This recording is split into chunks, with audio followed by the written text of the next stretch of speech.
Hi friends, welcome to my mini vlog. ಎಲ್ಲರೂ ಹೇಗಿದ್ದೀರಾ? ಎಲ್ಲರೂ ಚೆನ್ನಾಗಿದ್ದೀರಾ? ಇವತ್ತು ನಮ್ಮ ತವ್ರ ಮನೆಗೆ ಬಂದಿದ್ವಿ. ಹಬ್ಬ ಇದೆ ಅಂತ. ಹಬ್ಬ ಅಂದರೆ ಗೌರಮ್ಮ ಕೊಂತಮ್ಮ ಅಂತ ಹಳ್ಳಿ ಕಡೆ ಮಾಡ್ತಾರೆ. ಸೊ ಈ ಥರ ರೆಡಿಯಾಗಿಬಿಟ್ಟು ನಾವು ಅಜ್ಜಿ ಮನೆ ಹತ್ರ ಹೋಗ್ತಾ ಇದ್ವಿ. ನಾನು, ನನ್ನ ತಮ್ಮ, ನಮ್ಮಮ್ಮ, ನನ್ನ ತಂಗಿ. ಅಲ್ಲಿಂದ ಅಜ್ಜಿ ಮನೆ ಹತ್ರ ಬಂದ್ವಿ. ಅವರು ಚಿಕನ್ ಮಾಡ್ತಾಯಿದ್ದಾರೆ. ಆಂಟಿ ನಮ್ಮ ಅಜ್ಜಿ ಚಿಕನ್ ಸಾಂಬಾರೆಲ್ಲ ಮಾಡಿಬಿಟ್ಟು ಚಪಾತಿ ಉಜ್ಕೊಂಡು ಹಬ್ಬದ ಹತ್ರ ಹೋಗ್ಬೇಕಲ್ಲ, ಸೊ ಚಪಾತಿ ಮಾಡಿದ್ವಿ. ಏನಕ್ಕಪ್ಪ ಅಂದರೆ ಅಲ್ಲಿ ಹಾಕ್ತಾರೆ. ಸೊ ಅಲ್ಲಿಂದ ಬಂದು ಈ ಥರ ರೆಡಿಯಾಗಿ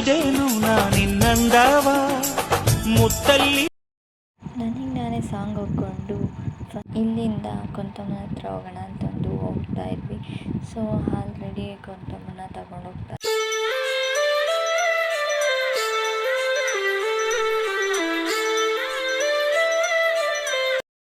ಅಲ್ಲಿಂದ ಕೆರೆ ಹತ್ರ ಬಂದು ಪೂಜೆ ಎಲ್ಲ ಮಾಡ್ತಾರೆ.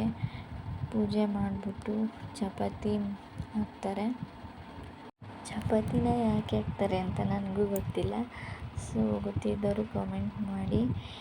ಆಮೇಲೆ ಇಲ್ಲಿ ಚಪಾತಿನ ಎಲ್ಲರೂ ತಂದಿರ್ತಾರಲ್ಲ, ಸೊ ಅವ್ರಿಗೆಲ್ಲ ಹಂಚ್ಕೊಂಡ್ಬಿಟ್ಟು ತಿಂದು ಮನೆ ಹತ್ರ.